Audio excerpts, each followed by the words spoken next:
Зачувувањето на природата и незиното одржливо управување се приоритетите кога се однесува за предлог проекти со кои се аплицира за реализирање од страна на Центарот за развој на Источен плански регион.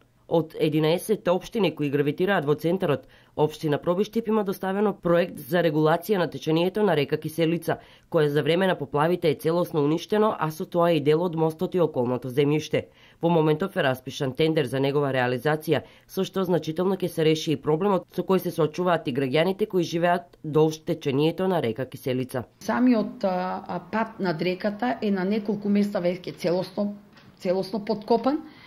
Паднат е самиот пат во самата река, самиот мост на реката исто така е веќе оштетен, значи од едната страна и он веќе навлегува во самата река.